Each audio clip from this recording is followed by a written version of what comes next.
Hello everyone, welcome to Jaidev classes for JRF in political science. कैसे हैं आप सब friend? This is Meenakshi Singh and this is a audio. So आप सभी सुनिएगा, बहुत ही इम्पॉर्टेंट है, ठीक है। और आप लोगों के लिए भी, तो क्योंकि आज जो है, आज एक बहुत ही इम्पॉर्टेंट पर्सन का बर्थडे है, ठीक है। तो उन्हीं के जन्मदिन के अवसर पर तो मैं आज उनकी लाइफ से रिलेटेड कुछ चीज़ें आपके साथ शेयर करने वाली हूँ, जो आप लोगों को इंटरव्यू में या फिर आपके एग्ज़ाम में हेल्प करेंगी, ठीक है, क्योंकि आपके सिलेबस में भी आते हैं इस वजह से।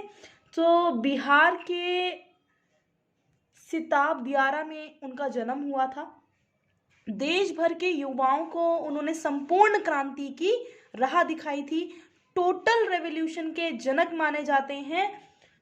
बर्थडे है, आप समझ गए होंगे, टोटल रेवोल्यूशन जयप्रकाश नारायण जी। तो लोकनायक जयप्रकाश नारायण जी का बर्थडे है आज, ठीक है।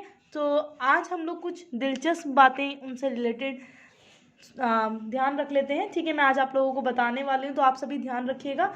तो 1975 में जब बच्चे इमरजेंसी लगती है, तो आप सभी को पता है आर्टिकल 352 के अकॉर्डिंग नेशनल इमरजेंसी डिक्लेयर होती है। और 1975 में इंदिरा गांधी जी के टाइम में नेशनल इमरजेंसी डिक्लेयर हुई थी। और जेपी हमारे जो थे बड़े ही उस टाइम फेमस हो गए थे, ठीक है। और अगर हम देखिए, उन्हें बिल्कुल भी सत्ता का मोह नहीं था। उनका पूरा जीवन अगर आप देखोगे तो उनका एक तरह से कल्याण में, ठीक है, लोगों के कल्याण में बीता था। एक तरह से कभी भी उन्हें कोई मोह, सत्ता का मोह नहीं था, ठीक है। कभी भी वो पावर नहीं चाहते थे, ये सब चीज़ें अगर आप देखोगे।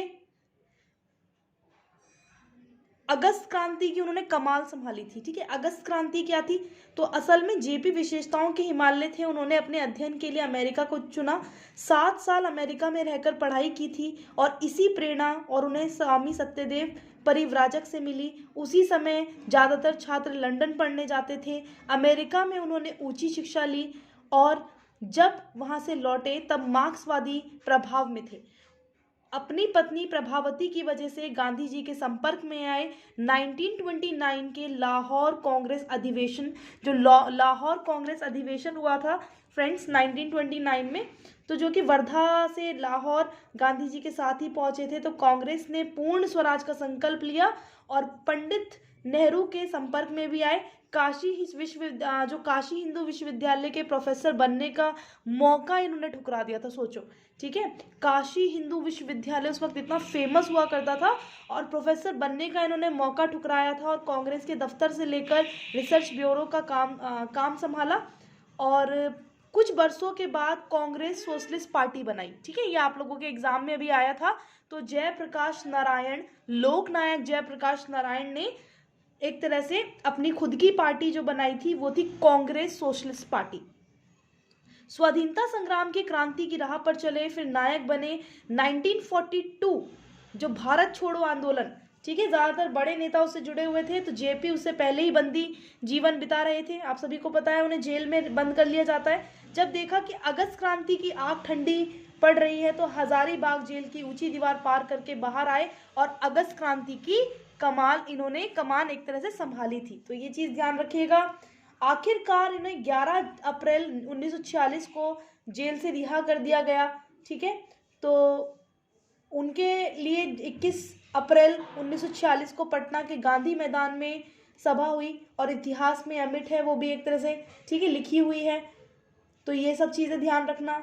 और वो कहते हैं कि मैं एक ऐसी सभ्यता का निर्माण करना चाहता हूँ जिसका आधार पर मनुष्य ऊंचा उठ जाए, ठीक है। तो वो ऐसी एक सभ्यता का निर्माण करना चाहते थे जिसके आधार पर मनुष्य ऊंचा उठता जाए। तो इसीलिए अगर आप देखोगे तो वो भूदान आंदोलन की ओर भी झुकते हैं। भूदान आंदोलन किसका है? विनोबा भावे, ठीक है। तो ये ध्यान रखिएगा।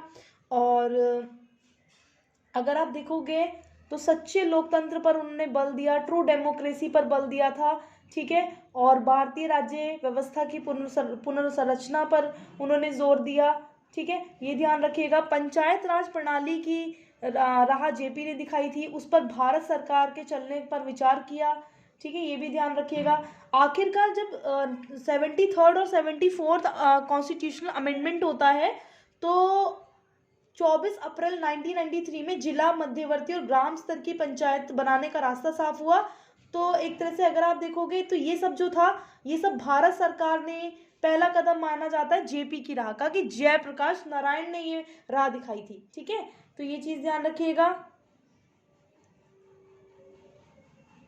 अगर हमारे साथ जेपी अगर जयप्रकाश नारायण जी होते तो आज उन्हें 118 साल कंप्लीट हो जाते। ठीक है, और नई यात्रा में पंचायत की बड़ी भूमिका का सार्थक बनाने के लिए हर स्तर पर वो प्रयास भी करते। ठीक है, तो ये चीज़ें ध्यान रखिएगा। So most important man Jayaprakash Narayan ji का बर्थडे है आज। ठीक है, और इनका मोस्ट इम्पॉर्टेंट अगर आप देखोगे तो इन्होंने बोला था, जब मैं नहीं रहूंगा तब ये आदमी मेरी भाषा में बोलेगा। ये कौन बोलते हैं? गांधी जी ने बोला था जयप्रकाश नारायण के लिए। सोचो कितनी इंपॉर्टेंट लाइन बोल दी कि जब मैं नहीं रहूंगा तब ये मेरी भाषा में, तब ये आदमी मेरी भाषा में बोलेगा। तो ये वर्ड्स गांधी जी के थे। किसके लिए बोले गए थे? जयप्रकाश नारायण जी के लिए बोले गए थे। ठीक है, तो अब बड़ा ही प्यारा ध्रुव तारा माना जाता है इन्हें आज भी, और मोस्ट इम्पॉर्टेंट पर्सन है एक तरह से डेमोक्रेसी के लिए। सच्ची डेमोक्रेसी चाहते थे, ट्रू डेमोक्रेसी चाहते थे ये। ठीक है, हमारे देश के अंदर। चलिए, थैंक यू सो मच। अगर आप लोगों को ये ऑडियो पसंद आया सो ज़रूर लाइक करके जाइएगा। And thank you, thanks for watching. Bye bye to all.